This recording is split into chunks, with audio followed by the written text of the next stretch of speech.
Tonight we're stepping into one of America's most brutal untold stories, the reality behind those romantic covered wagons rolling west.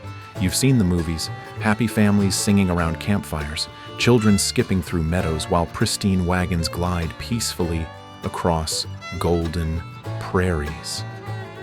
But what if I told you the truth was so horrifying that surviving a single day seems like beating impossible odds? What if those noble pioneers were actually desperate refugees gambling everything on a journey that killed people with casual indifference? Before we dive deep into this 6-month nightmare disguised as manifest destiny, let me ask you something. How long could you walk? Not jog?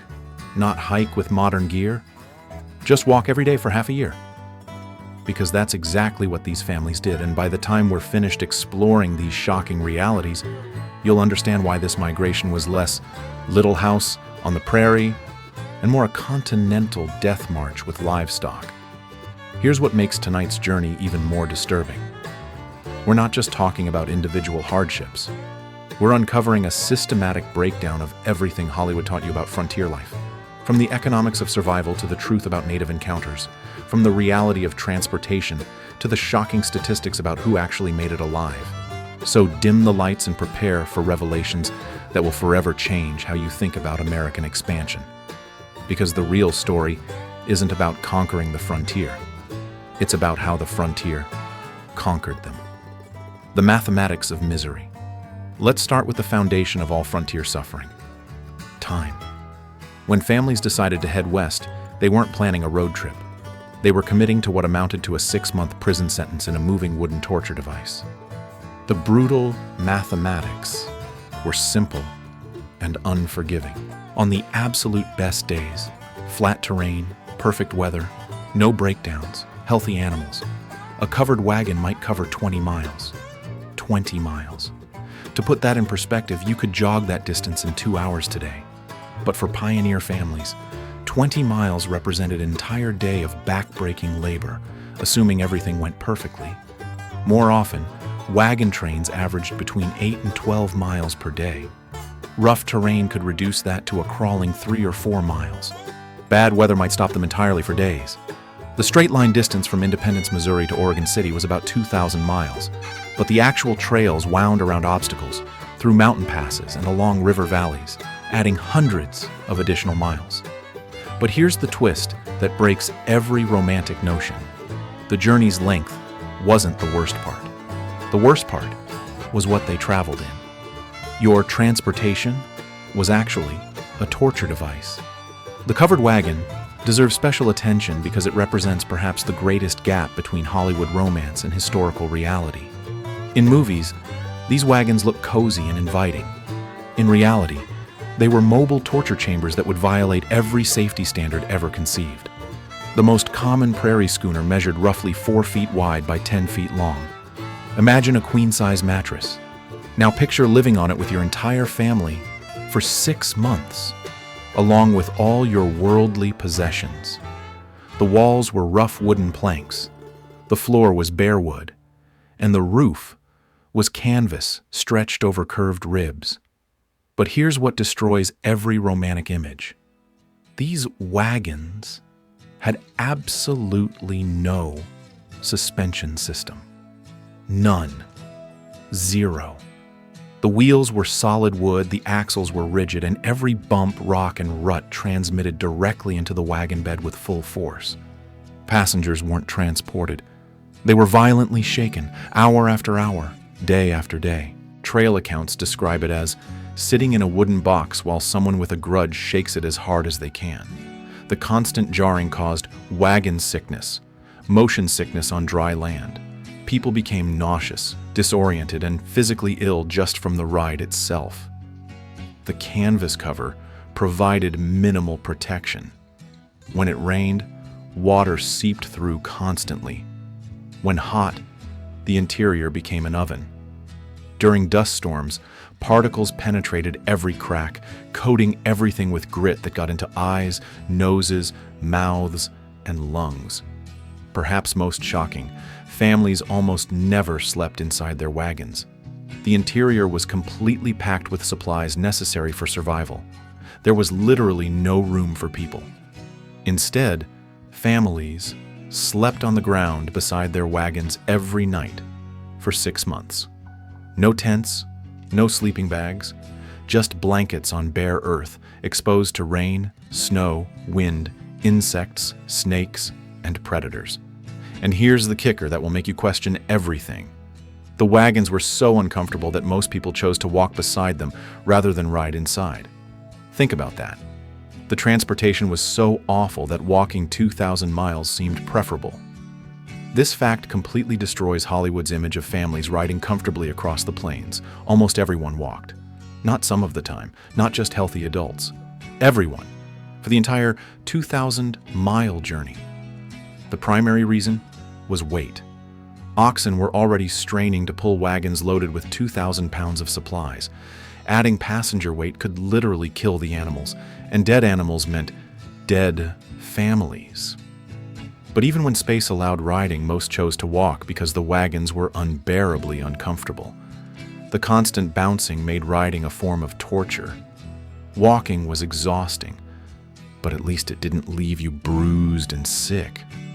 The footwear situation was catastrophic. Most families started with sturdy leather boots, but these would literally disintegrate under constant wear. Within weeks, people were walking in boots held together with cloth strips and desperation.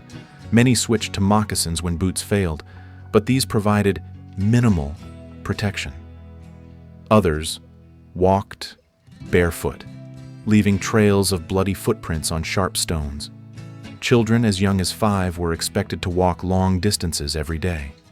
Pregnant women walked until they gave birth, sometimes delivering babies right on the trail and resuming the journey within days. Elderly family members walked until they literally couldn't take another step, at which point they often died. The physical toll was enormous. Feet became swollen masses of blisters and cuts. People developed permanent limps and joint problems that lasted for life. One pioneer woman wrote, "I would rather walk on broken glass than spend another hour bouncing in that cursed box." The irony is almost absurd. Families sold everything they owned to buy transportation that was so awful they chose not to use it. The covered wagon became less a vehicle than a mobile storage unit that people followed on foot across a continent. Food. That made prison. Rations look gourmet. Trail food was an exercise in making the barely edible somewhat tolerable. The standard diet consisted of exactly 4 things: beans, bacon, biscuits, and coffee. Day after day, week after week, month after month. The beans were hard as rocks, requiring hours of boiling to become chewable. The bacon was salt pork, chunks of fat and meat preserved with enough salt to mummify a pharaoh. The biscuits achieved the consistency of roof shingles. The coffee resembled motor oil and tasted like regret. But here's where it gets really interesting. What do you cook with when crossing treeless plains for hundreds of miles? The solution would make modern campers physically ill. Buffalo chips. Dried buffalo dung became the primary cooking fuel. Women and children would spread out each evening, gathering these dried patties in their aprons. Imagine the psychological adjustment required. Ladies who had never touched anything dirtier than garden soil were now collecting animal waste to cook dinner. Water was another constant crisis. Alkali water loaded with minerals could cause violent illness and kill livestock. The water often became warm, stagnant, and contaminated during transport. Drinking bad water could cause dysentery, cholera, or typhoid, but not drinking meant certain death. Fresh vegetables became distant memories within weeks. Scurvy, caused by vitamin C deficiency, was a constant threat. The symptoms, bleeding gums, loosening teeth, joint pain, and eventually death, were well known but almost impossible to prevent. Most shocking, despite these limited supplies, families often had to ration even these meager provisions. Many wagon trains ran out of food entirely and had to survive on whatever they could hunt, trade for, or find growing wild. Some families starved to death within sight of their destinations. Animals. The difference between life and death. The choice of animals wasn't preference. It was a life or death decision. And here's where Hollywood gets it wrong again. Most pioneers couldn't afford horses. Horses were expensive to buy and maintain, requiring high-quality feed and regular care. For families stretching every penny, horses were unattainable luxury. Instead, pioneers relied on oxen and mules. Oxen were incredibly strong and could survive on poor grass found along trails. They were also less likely to be stolen by Native Americans, who preferred horses. But oxen had serious drawbacks. They were slow, averaging only 2 to 3 miles per hour. They were vulnerable to alkali poisoning and could die from eating certain plants. Most critically, they required good grass every day, and as more trains used the same routes, grass became scarce. The mathematics were brutal. A typical family needed 4 to 6 oxen to pull their loaded wagon. Losing even one animal could doom the entire family. With an incomplete team, the wagon might be too heavy to pull, forcing families to abandon possessions or, in desperate cases, the wagon itself. Animals also had to find enough grass each day to maintain strength. But as more trains used the same routes, grass became scarce near trails. Animals would wander farther seeking food, sometimes disappearing entirely. Families would spend precious hours searching for livestock, sometimes finding them dead or never finding them at all. The relationship between pioneers and animals was intensely personal. These weren't just beasts of burden. They were family members whose health determined everyone's survival. People shared water with oxen when supplies ran low. They mourned when animals died almost as much as when people died. Weather, nature's executioner. Weather wasn't just uncomfortable.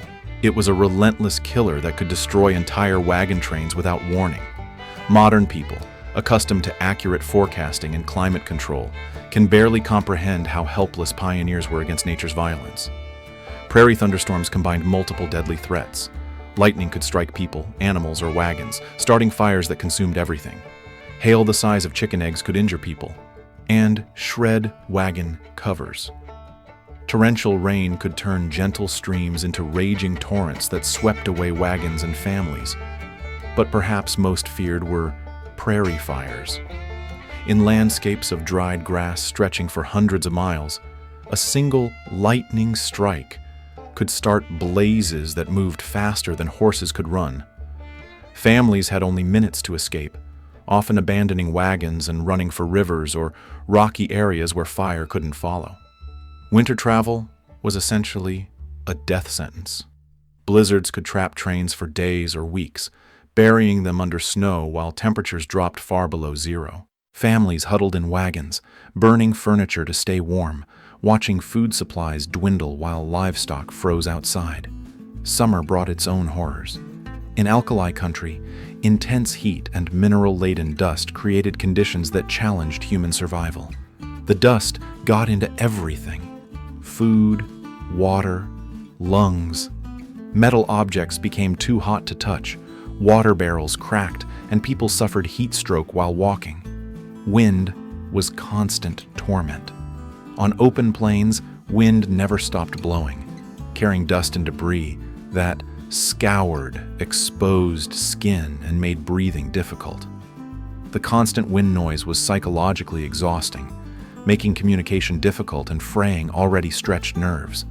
The canvas wagon covers provided minimal protection. Even when treated for water resistance, canvas leaked in heavy rain and offered no insulation against cold or heat. During storms, families often sought shelter under wagons, lying in mud or snow, while lightning flashed overhead.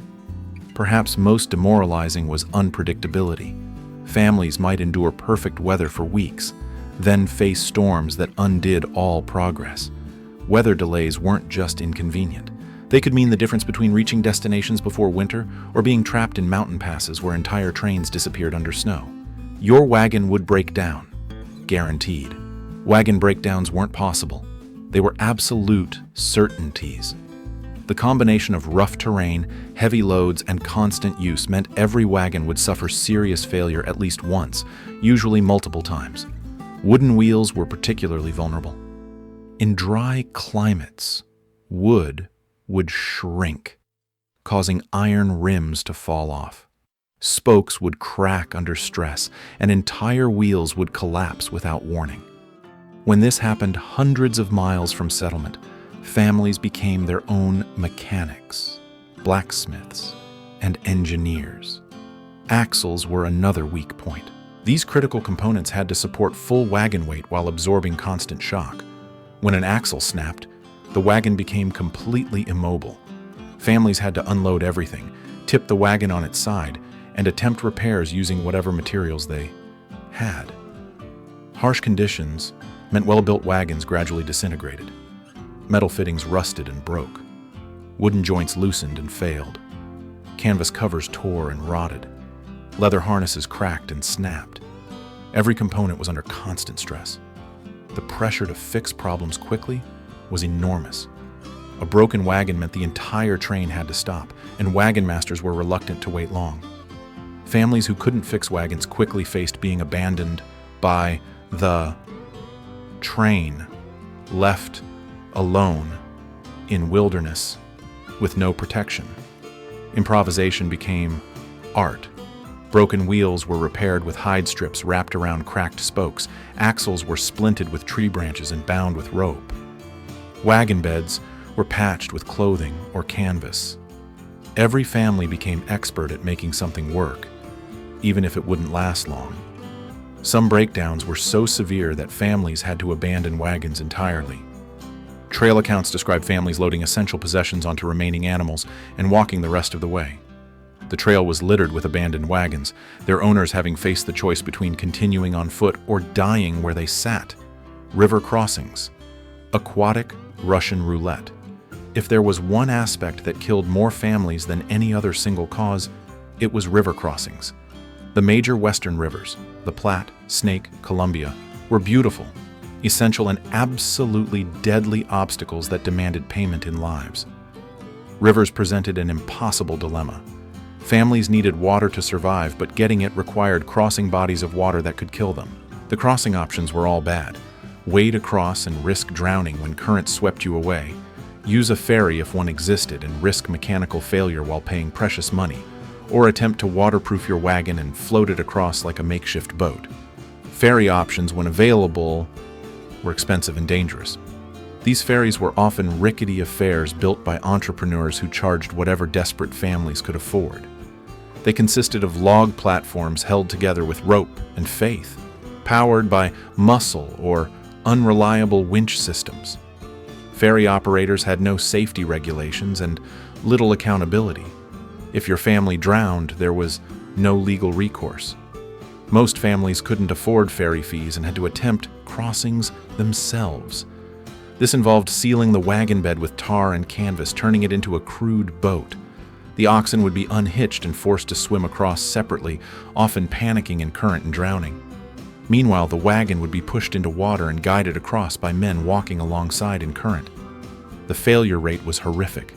Wagons tipped over regularly, spilling entire family fortunes into rivers. Children fell into water and were swept away faster than parents could react. Adults drowned trying to save possessions or animals. Currents were deceptively strong, and even good swimmers were overpowered by cold water, swift current, and heavy clothing. Even successful crossings often came at cost. Livestock drowned, reducing families' ability to continue. Possessions were lost, including irreplaceable items like family photographs, heirlooms, and important documents. Families might reach the other side alive, but with resources severely depleted. The river crossings became legendary among pioneers. Places like the North Platte crossing were marked by makeshift cemeteries filled with victims of failed attempts. Families would stop to read crude grave markers, many simply reading "drowned" with no other identification. Disease. The silent executioner. While Hollywood focuses on dramatic deaths from gunfights and attacks, the real killer was invisible and far more deadly. Disease. Unsanitary conditions. Contaminated water. Poor nutrition and constant stress created perfect breeding grounds for illnesses that killed with ruthless efficiency. Cholera was most feared, and rightfully so. This bacterial infection could kill a healthy adult in less than 24 hours. Victims suffered severe diarrhea and vomiting, losing body fluids so rapidly they'd become dehydrated, go into shock, and die. There was no effective treatment, only helpless watching as loved ones died in agony. What made cholera particularly terrifying was unpredictability. A person could wake up feeling fine and be dead by sunset. Families never knew who would be next. The disease was highly contagious, so one case often led to multiple deaths within the same train. Some trains lost half their members to cholera outbreaks. Diphtheria was another killer, particularly deadly to children. This bacterial infection caused thick membranes to form in throats, literally suffocating victims. Parents watched helplessly as children struggled for breath, knowing there was nothing they could do. Typhoid fever was spread through contaminated food and water, causing weeks of suffering before either killing victims or leaving them permanently weakened. On a journey where every day counted, serious illness was often a death sentence, even if the disease itself wasn't immediately fatal. Lack of basic sanitation made disease transmission almost inevitable. Opportunities to bathe or wash clothes were rare, and clean drinking water was often scarce. Human and animal waste, garbage, and dead animal carcasses contaminated water sources along trails. Food poisoning was common due to lack of refrigeration and poor handling. Meat spoiled quickly in hot weather, and families often ate it anyway rather than waste precious protein. Flour became infested with insects, and water barrels grew algae and bacteria. Accidents often led to infections that became deadly without proper medical care. A simple cut could become infected and gangrenous, requiring amputation or causing death. Broken bones, if they healed at all, often healed incorrectly, leaving people permanently disabled. Childbirth on the trail was particularly dangerous. Women gave birth in unsanitary conditions with minimal assistance, often in wagons or tents during storms. Maternal mortality rates were horrific, and many women died from infections or complications that would be easily treatable today. The truth about Native American encounters. Perhaps no aspect has been more distorted by Hollywood than relationships between wagon trains and Native American tribes. The popular image of constant warfare and savage attacks bears little resemblance to historical reality. Between 1840 and 1860, fewer than 400 emigrants were killed in conflicts with Native Americans along major overland trails. Given that hundreds of thousands made the journey during this period, your statistical chance of being killed was actually quite low. Far lower than dying from disease, accidents, or exposure. Most encounters were peaceful and often beneficial to both sides. Many tribes offered to trade fresh meat, vegetables, and horses for manufactured goods like knives, cloth, coffee, and ammunition. Native Americans often worked as guides, using their terrain knowledge to help families find safe routes and water sources. The Pawnee tribe often provided assistance, helping with river crossings and sharing information about trail conditions ahead. The Shoshone were generally friendly, trading horses and food. Even tribes that were occasionally hostile often maintained complex relationships with different wagon trains. When conflicts occurred, they were often the result of misunderstandings, competition for resources, or retaliation for previous wrongs. Some immigrants treated Native Americans badly, cheating them in trades, shooting them without provocation, or destroying property. These actions often prompted retaliation, but usually against subsequent trains rather than the specific groups responsible. The famous practice of circling wagons was primarily used for corralling livestock at night, not defense against attacks. When trains did face attack, they were usually in marching formation. The defensive circle was more practical for keeping oxen and mules from water and wandering than for military purposes. Cultural misunderstandings contributed to tensions. Native Americans often expected payment for passage through their territory, which immigrants sometimes interpreted as extortion. Different concepts of property ownership led to conflicts over grazing rights and resource use. After the 1850s, attacks did increase as Native Americans became more hostile toward growing white settlement. Discovery of gold in California and other territories brought increased traffic through tribal lands, straining resources and increasing potential for conflict. Some of the most violent encounters occurred when immigrants violated cultural taboos or sacred sites. Cutting trees in ceremonial groves, camping in burial grounds, or disrupting religious ceremonies could provoke violent responses from previously peaceful tribes. The U.S. military's heavy-handed response often made situations worse.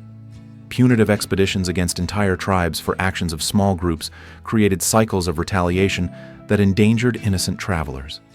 Arrival didn't mean happy endings. After months of suffering, families who finally glimpsed their destinations might have expected troubles to be over.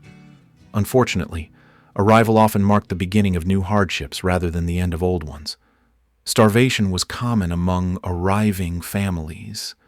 Many had run out of food during the journey and were literally starving when they reached destinations. Others had been forced to eat seed grain or livestock, leaving them with no resources to start farming. Disease often peaked at journey's end. Stress of travel, poor nutrition, and exposure to new pathogens left families vulnerable to illness just when they most needed strength. Cholera and dysentery often struck hardest at trail's end when families relaxed vigilance about water sources and sanitation. Financial ruin awaited many arrivals.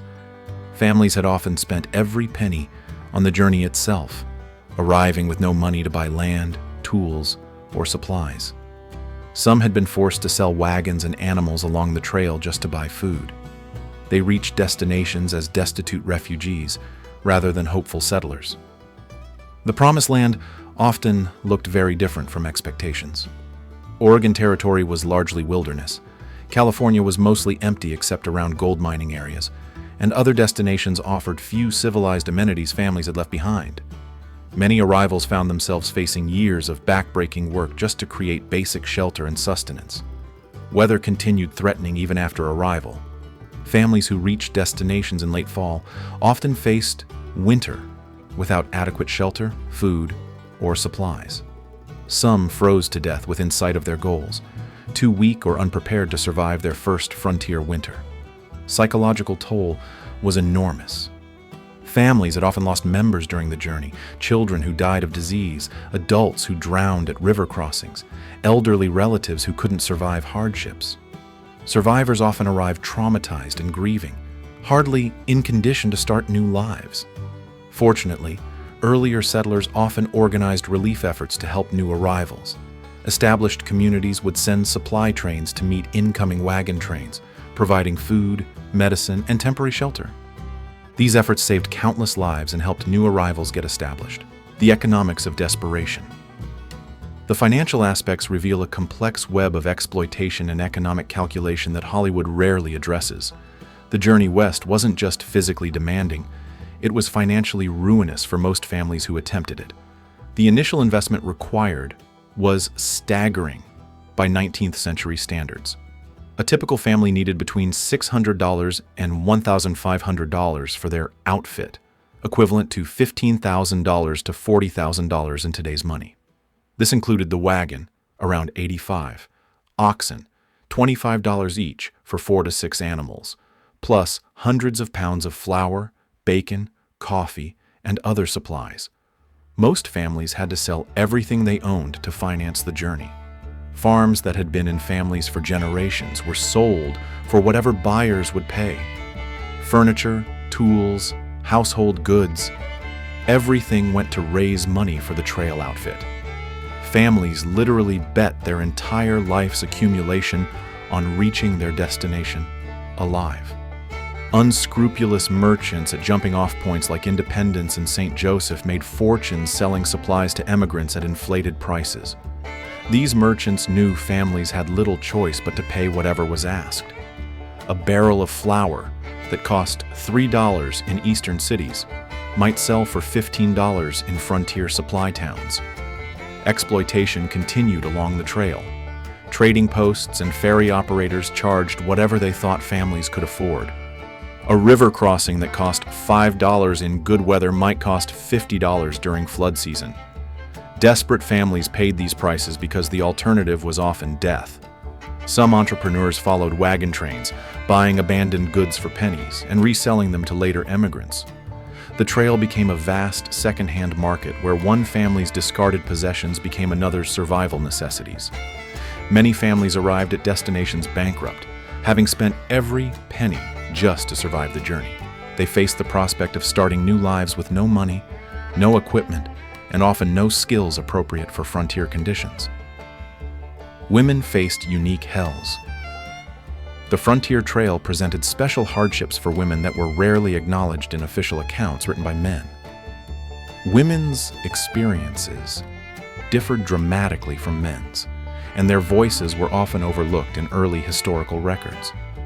Women were responsible for maintaining family health and nutrition under impossible conditions. They cooked over open fires in all weather, treated injuries and illnesses with limited supplies, and maintained some semblance of cleanliness and domestic routine. These weren't optional activities. They were essential for family survival. Many women were reluctant participants in westward migration. The decision to move west was usually made by husbands, often over wives' objections. Women had to leave behind family and community networks that provided crucial emotional and practical support. Pregnancy and childbirth on the trail presented unique dangers. Women gave birth in wagons, tents, or simply on the ground, often with minimal assistance. Many resumed the journey within days of giving birth, carrying newborns and moving wagons across rough terrain. The constant threat of violence was rarely discussed but always present. Women traveling with small groups or those who had lost male family members were particularly vulnerable. Some women disguised themselves as men for protection, while others carried weapons and were prepared to use them. Domestic violence continued and often intensified on the trail.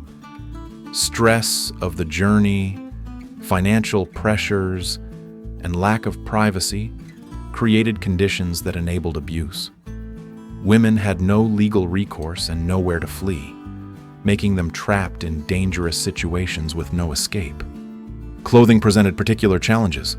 Long dresses and multiple layers were impractical for trail conditions but required by social convention. Some women secretly wore men's clothing for practical reasons, changing back into dresses when approaching settlements.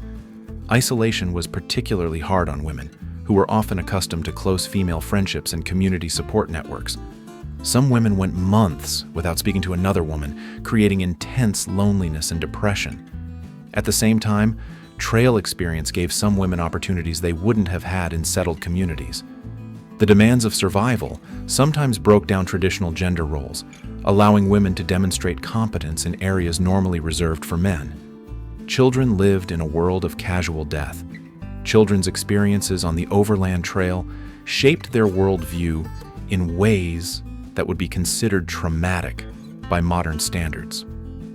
Many grew up during the journey, maturing quickly under conditions that demanded adult responsibility, while offering none of the protections we associate with childhood. Mortality rate among children was devastating. Approximately 1 in 4 children who started the journey didn't survive to reach their destination, with highest risk among children under 5. Diseases that modern medicine easily prevents, measles, diphtheria, scarlet fever, whooping cough, routinely killed or permanently disabled young children. Children had significant work responsibilities that weren't considered child labor, but essential contributions to family survival. Children as young as 6 or 7 herded livestock, gathered fuel, helped with cooking and repairs, and cared for younger siblings. Play and recreation were limited, but not entirely absent. Children found ways to entertain themselves despite hardships, racing alongside wagons, playing games during rest stops, collecting interesting rocks or flowers. But their play often incorporated harsh realities of trail life, games involving death, burial, and survival. Children were not sheltered from the adult world of violence, suffering, and death. They witnessed animal slaughter, human illness and death, and sometimes violent conflicts of frontier communities. They were expected to understand and adapt to these realities rather than being protected from them. The psychological impact of constant exposure to death and suffering was profound. Most children grew up watching siblings die. Parents often gave the same name to multiple children, expecting that some wouldn't survive. Children learned to accept death as normal in ways that would shock modern families. Family dynamics often shifted on the trail, with children taking on adult responsibilities out of necessity. Older children might become primary caregivers for younger siblings or take over adult tasks when parents became ill or died. Medicine made everything worse. Medical care on the frontier trail would horrify modern people not just for what it couldn't do, but for what it actively did wrong. Medical knowledge of the 1840s and 1850s was not just inadequate. It was often deadly. Most wagon trains had no doctor at all. Those that did often had practitioners with minimal training. Their knowledge reflected medical science of the era, which still relied heavily on theory of humoral balance, the idea that illness was caused by imbalances of blood, phlegm, yellow bile, and black bile. Standard treatment for most ailments was bloodletting, which involved deliberately cutting patients to drain excess blood. This treatment weakened already ill patients and often hastened their deaths. Pioneers suffering from cholera, typhoid, or other diseases were bled regularly, accelerating their decline. Calomel, a mercury-based compound, was prescribed for everything from headaches to cholera. This medicine caused mercury poisoning, leading to tooth loss, neurological damage, and death. Patients treated with calomel often suffered more from treatment than from original illness. Purgatives were commonly used to cause violent diarrhea, supposedly to expel bad humors from the body. These treatments caused severe dehydration and electrolyte imbalances in patients who were often already weakened by disease. Laudanum, a tincture of opium, was widely used for pain relief and to stop diarrhea. While it did provide some relief, it also created addiction and could be fatal in large doses. Surgery on the frontier was performed without effective anesthesia beyond alcohol or opium. Patients had to be held down while operations were performed with tools that might be wiped clean, but were never properly sterilized. Amputation was standard treatment for serious limb injuries. Crude saws and knives were used to remove damaged arms or legs, with hot irons applied to cauterize wounds.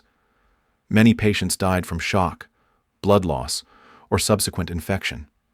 Even minor injuries could become life-threatening due to poor understanding of infection and wound care. A simple cut that became infected could lead to amputation or death. Burns from cooking fires often became gangrenous without proper treatment. Water could kill you. Faster than bullets? Water, the most essential element for survival, was also one of the deadliest threats. The irony was cruel. Families died of thirst while surrounded by water sources that could kill them just as surely as dehydration. Alkali water was the most common threat in much of Western territory. These mineral-laden sources looked clear and inviting but contained high concentrations of salts and other minerals that could cause violent illness or death. Alkali poisoning caused severe diarrhea, vomiting, and dehydration, essentially killing people with the very substance they needed to survive. Symptoms of alkali poisoning were particularly cruel. Victims would drink water because they were desperately thirsty, only to become violently ill within hours. The resulting diarrhea and vomiting would dehydrate them further, creating a deadly cycle where the more water they drank, the sicker they became. Animals were also susceptible to alkali poisoning, and death of oxen or mules could doom entire families. Livestock that drank alkali water often died within hours, leaving families stranded in wilderness with no way to move their wagons. Even when water wasn't poisonous, it was often contaminated with disease-causing organisms. Human and animal waste from previous wagon trains polluted water sources along popular routes. Rivers and streams that looked clean often carried cholera, typhoid, dysentery, and other deadly diseases. Challenge of water storage created additional problems. Families carried water in wooden barrels or leather containers that were heavy and took up precious space. Water often became warm, stagnant, and contaminated during transport. Search for safe water sources often led families away from established trails into dangerous territory. Following rumors of good water, wagon trains sometimes became lost in waterless regions where entire groups died of thirst. The trail was littered with broken dreams. The overland trails became vast outdoor museums of abandoned hopes and shattered dreams. The landscape was literally covered with discarded possessions that told the story of families forced to choose between survival and sentiment. Pianos were among the most common abandoned items, left sitting incongruously in wilderness. These symbols of civilization and culture were too heavy for the long journey, but families often couldn't bear to leave them behind until harsh reality forced the decision. Furniture of all kinds dotted the trail. Ornate dining room sets, rocking chairs, bedroom dressers, kitchen tables. Each piece represented someone's attempt to bring comfort and familiarity to their new life. Abandoned when weight became unbearable for struggling oxen. Stoves and cooking equipment were frequently abandoned despite their practical value. Iron stoves were incredibly heavy, and families often discarded them in favor of lighter cooking methods. The irony was that these same families later struggled to cook adequately over open fires. Books and papers were scattered along the trail, representing lost knowledge and family history. Family Bibles, photograph albums, business records, and personal correspondence were left behind when space and weight became critical. Tools and farming equipment told stories of agricultural hopes dashed by practical reality. Plows designed for eastern soil were useless in western conditions. Specialized tools for specific trades were abandoned when families realized their old skills might not apply in new homes. Clothing and personal items created a trail of intimate family history. Wedding dresses, children's toys, family heirlooms, all discarded when survival trumped sentiment.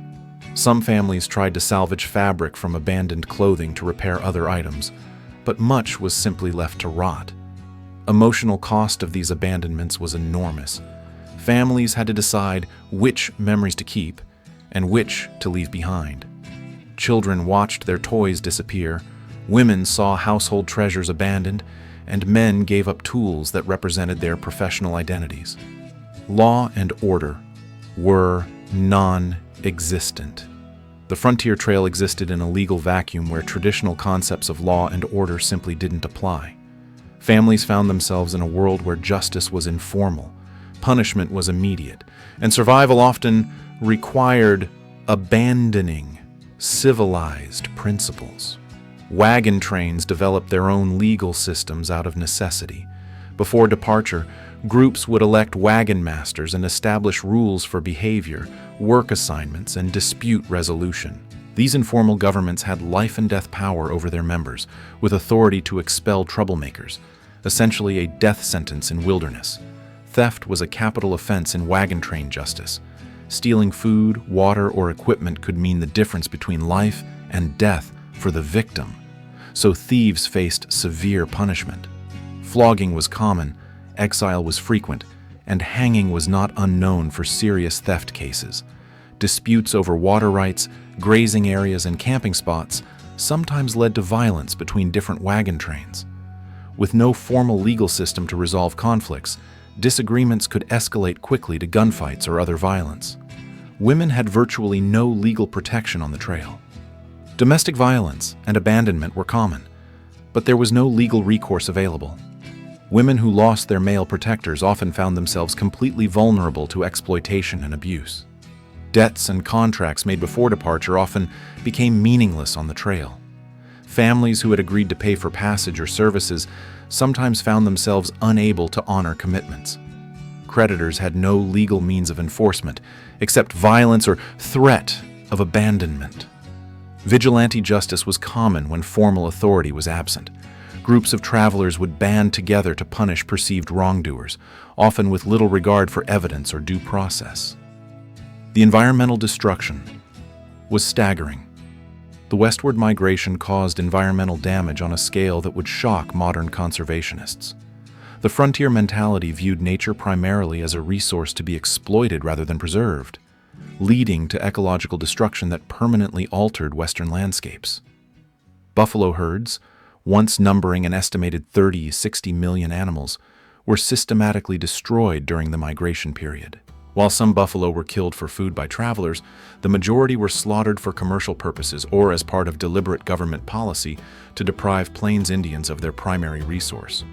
By 1884, fewer than 1,000 buffalo remained alive. The systematic destruction of buffalo herds was environmental warfare designed to break Native American resistance by eliminating their way of life. General Philip Sheridan reportedly encouraged the slaughter, saying it would bring lasting peace and allow civilization to advance. Whether or not he spoke these exact words, they accurately reflected government policy.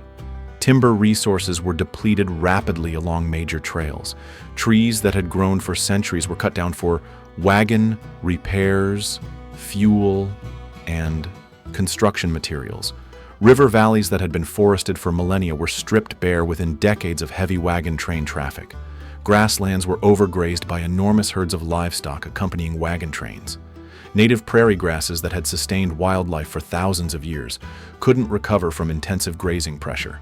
This led to soil erosion and spread of invasive plant species. Water sources were contaminated by human and animal waste from the massive migration. Streams and springs that had been clean for millennia became polluted cesspools that spread disease among both wildlife and later travelers. Some water sources never recovered their original purity. Mining activities that followed wagon trains caused even more severe environmental damage. Hydraulic mining, mercury processing, and other extraction techniques poisoned streams and rivers throughout Western territories. The environmental legacy of 19th century mining continues to cause problems today. Death came in everyday packages. Death on the frontier trail wasn't usually dramatic or heroic. It was mundane, sudden, and often completely preventable by modern standards. The constant threat of mortality from ordinary activities created an atmosphere where families lived each day knowing it might be their last. Wagon accidents were shockingly common and often fatal. People fell under moving wheels and were crushed instantly. Children playing around wagons were kicked by oxen or trampled by livestock. Adults slipped while trying to brake wagons on steep hills and were run over by their own transportation. Firearms accidents killed more people than gunfights or attacks. Most pioneers had little experience with weapons but carried them for hunting and protection. Guns discharged accidentally while being cleaned, loaded, or transported in bouncing wagons. The black powder weapons of the era were notoriously unreliable and dangerous. Drowning was a constant threat, not just at major river crossings but at small streams and water sources. People fell through ice, were swept away by flash floods, or simply slipped and hit their heads while collecting water. Many pioneers couldn't swim, making any water deeper than a few feet potentially deadly. Exposure to weather killed thousands of travelers. Hypothermia claimed victims during sudden temperature drops or unexpected storms. Heat stroke killed people who couldn't find adequate shelter from desert sun. Lightning strikes were often fatal in open terrain where wagon trains traveled. Food poisoning was endemic due to poor food handling and storage practices. Meat spoiled quickly without refrigeration, and families often ate it anyway rather than waste precious protein. Contaminated water supplies caused deadly outbreaks of dysentery and cholera. Burns from cooking fires were frequently fatal. Open flames, loose clothing, and wooden wagons created numerous fire hazards.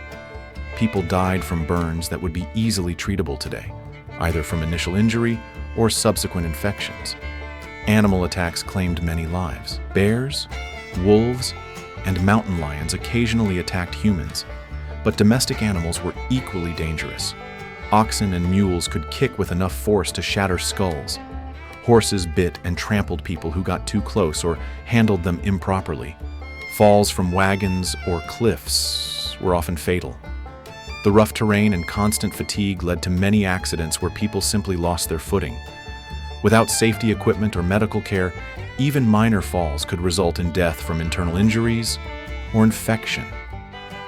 Work-related accidents were frequent and often fatal.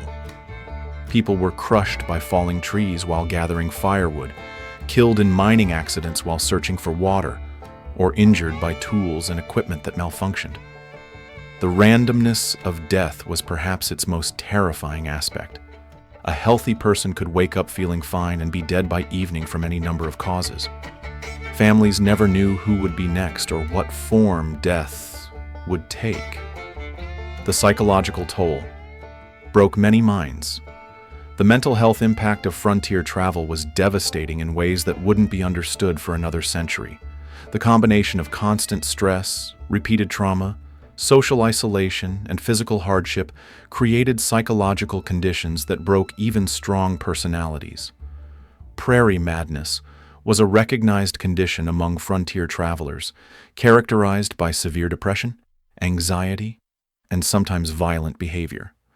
The vast emptiness of the landscape, combined with social isolation and physical hardship, triggered psychological breakdowns in people who had been perfectly stable in their previous lives.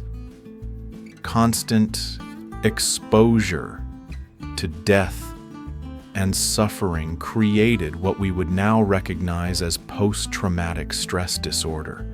Families watched loved ones die in agony, witnessed horrific accidents, and lived under constant threat of violence or disaster.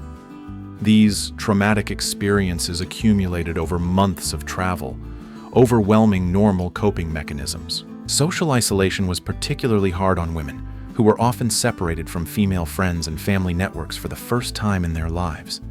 Many women went months without speaking to another woman, creating intense loneliness and depression that some never fully recovered from. Loss of familiar surroundings and social structures created profound disorientation.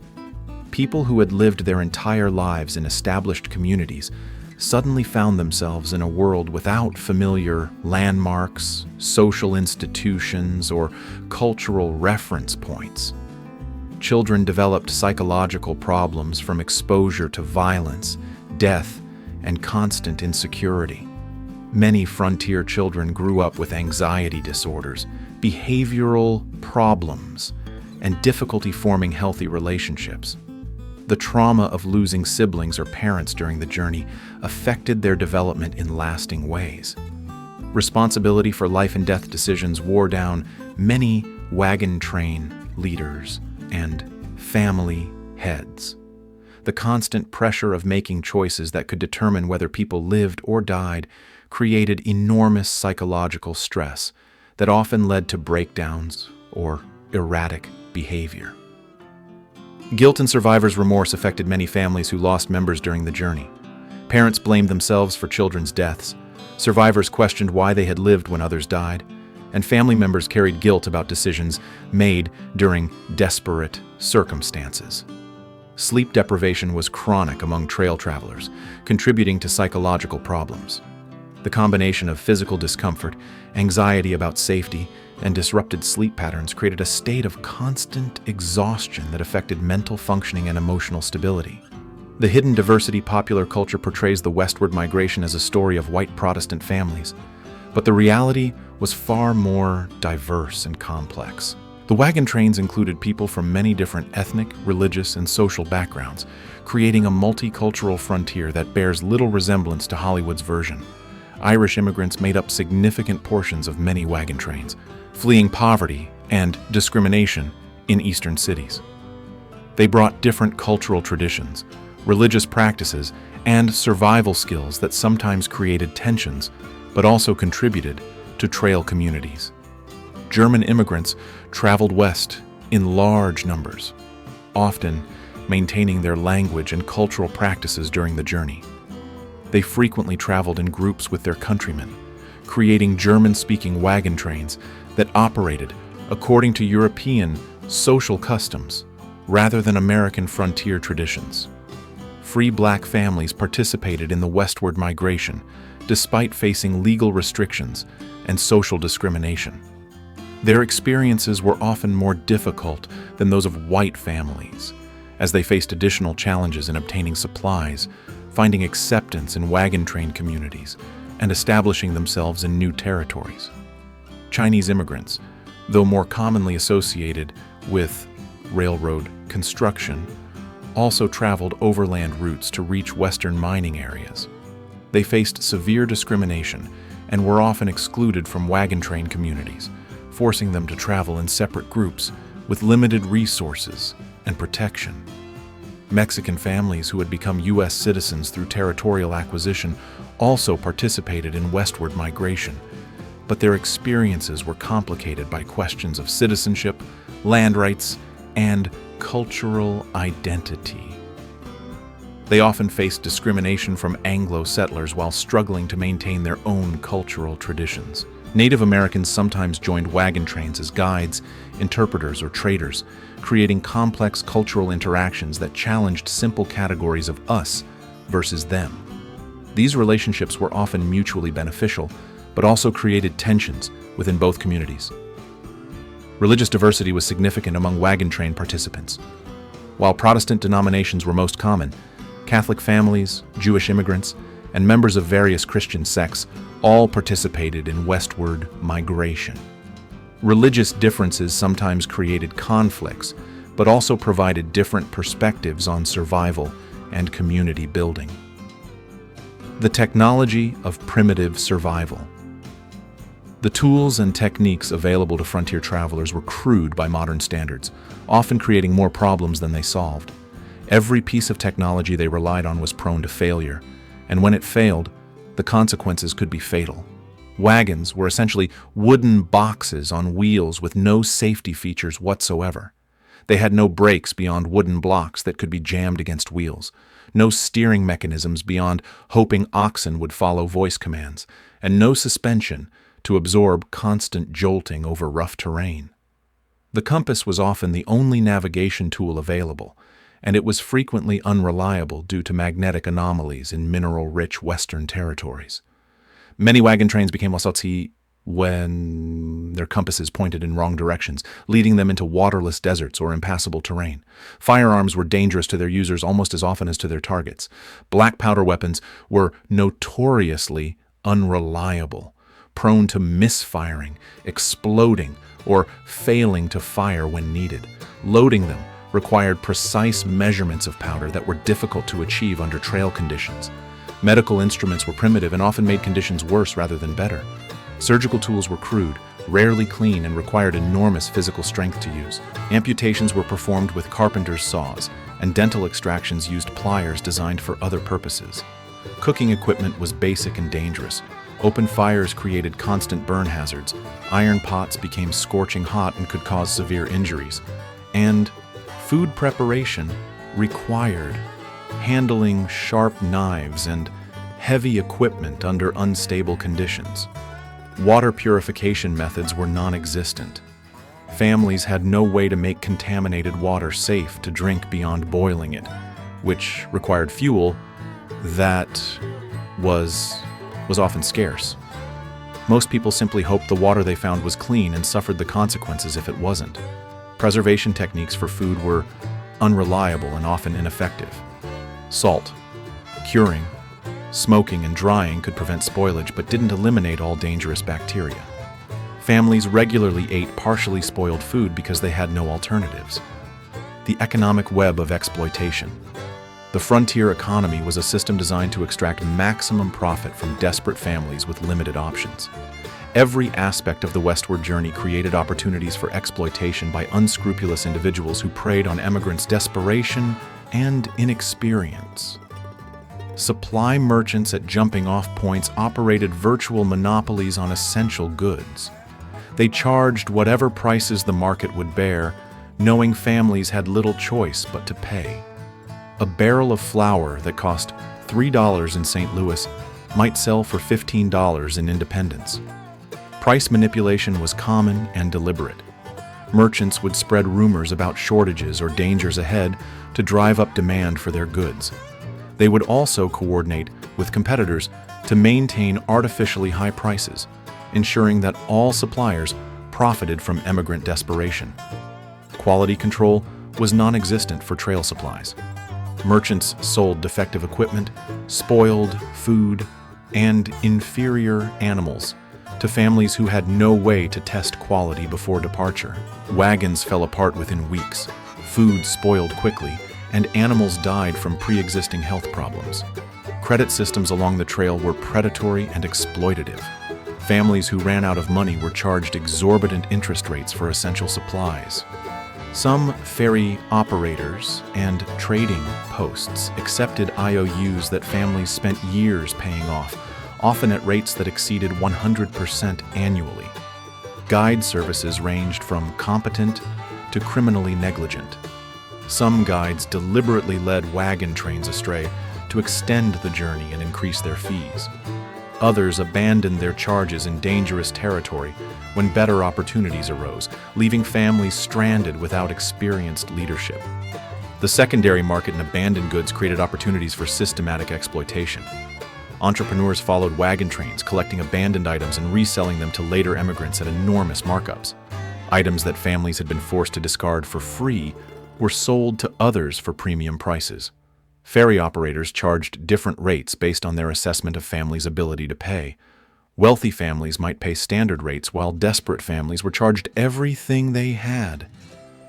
Some operators deliberately damaged competing ferries to maintain monopoly control over river crossings. The scars that remain. The Transcontinental Railroad's completion in 1869 marked the end of the covered wagon era. But the legacy of this brutal chapter in American history extends far beyond the historical record. The physical, cultural, and psychological scars left by the westward migration continue to shape the American West and the nation's identity today. Physical evidence of the wagon trains remains visible across the western landscape. Deep ruts carved by thousands of wagon wheels can still be seen in Wyoming, Nebraska, and other states where the soil and climate have preserved these marks for over 150 years. Near Guernsey, Wyoming, the ruts are cut up to 5 feet deep into solid sandstone. Many western cities began as supply points, river crossings, or rest stops along the overland trails. Places like Denver, Salt Lake City, and Portland owe their existence to the infrastructure created to support wagon train travel. The street layouts and development patterns of these cities still reflect their origins as frontier settlements. The environmental damage caused by the westward migration had lasting consequences. The near extinction of buffalo herds permanently altered Great Plains ecosystems. Overgrazing and soil erosion changed grassland environments that are still recovering today. Water sources that were contaminated during the migration period took decades to clean naturally. Cultural institutions in the American West reflect the diverse populations that participated in the westward migration. The mixing of different ethnic, religious, and regional traditions created distinctive Western cultures that persist today. Mormon settlements in Utah, German communities in Texas, and Chinese neighborhoods in California all trace their origins to overland migration. The mythology surrounding the covered wagon experience became a central element of American identity. The image of brave pioneers conquering the wilderness through determination and hard work became a defining narrative of American exceptionalism, even though it bore little resemblance to historical reality. Modern transportation routes often follow the same geographic constraints that shaped the original wagon trails. Interstate highways, railroad lines, and airline routes use many of the same mountain passes, river crossings, and valley routes that were first established by wagon trains, seeking the most practical paths through western terrain. The legal and political structures of western states were influenced by the experience of overland migration. The informal democratic governance developed by wagon trains contributed to Western traditions of local self-reliance and suspicion of distant authority. The psychological legacy of the frontier experience continues to influence American culture. The valorization of individual self-reliance, the acceptance of high-risk ventures for potential rewards, and the belief that geographic mobility can solve personal problems all trace their roots to the westward migration experience. Conclusion: the price of a dream. As we reach the end of our journey through the brutal realities of covered wagon travel, we find ourselves confronting a truth that Hollywood has spent over a century obscuring. The westward migration wasn't a romantic adventure, but a systematic ordeal that killed people with industrial efficiency. We've walked through facts that paint a picture so harsh, it challenges our fundamental understanding of American expansion. 6-month death marches across a continent. Children dying at rates that would horrify modern parents. Families abandoning everything they owned just for the privilege of sleeping on frozen ground for half a year. The statistics should give us pause. Mortality rates of up to 10%. 1 in 4 children never reaching their destinations. Families walking 2,000 miles because their transportation was too uncomfortable to use. These weren't occasional hardships. They were the standard experience of westward migration. Yet here's what makes this story remarkable rather than merely tragic. They did it anyway. Hundreds of thousands of families looked at odds that would make modern actuaries weep and decided the potential rewards justified the enormous risks. They sold everything they owned, said goodbye to families they'd likely never see again, and walked into a wilderness that killed them with casual indifference. What drove them wasn't ignorance of the dangers. Many understood the risks all too well. What drove them was something more profound: the belief that their children deserved opportunities that weren't available in the circumstances they were leaving behind. The faith that their sacrifice might create possibilities that justified any price paid. The pioneers weren't the sanitized heroes of later mythology. They were ordinary people facing extraordinary circumstances with the limited knowledge and resources of their time. They made mistakes that seem obvious to us now. They died from causes we can easily prevent today. They endured hardships that would break many of us before we reached the first river crossing. But they also demonstrated human capacities that our comfortable modern world rarely demands. The ability to persist when every rational calculation suggested quitting. To maintain hope when surrounded by death and failure. To build communities with strangers when survival depended on cooperation. Their story reminds us that the safe, prosperous world we inhabit today was built by people who accepted risks we can barely comprehend. Every western state, every transcontinental highway, every city between the Mississippi and the Pacific exists because families were willing to bet their lives on a future they might not live to see. The covered wagon era lasted less than 30 years, but it shaped American character in ways we're still discovering. It proved that ordinary people could accomplish impossible things if they were willing to pay the price. It demonstrated that the promise of a better future could motivate extraordinary sacrifice. The real tragedy isn't that so many died along the trails, though that loss was enormous and heartbreaking. The real tragedy is that we've allowed their story to be sanitized into entertainment, stripped of its harsh realities and genuine human cost. When we turn their suffering into romantic adventure, we dishonor their memory and lose the lessons their experience could teach us. Tonight, as you settle into safety and comfort that would have seemed miraculous to frontier families, remember the price that was paid for the world you inhabit. Remember the children who never saw their destinations, the parents who died protecting their families, and the survivors who arrived broken but determined to build something better. The trail may have ended, but the journey continues. Every generation faces its own wilderness to cross, its own impossible distances to cover.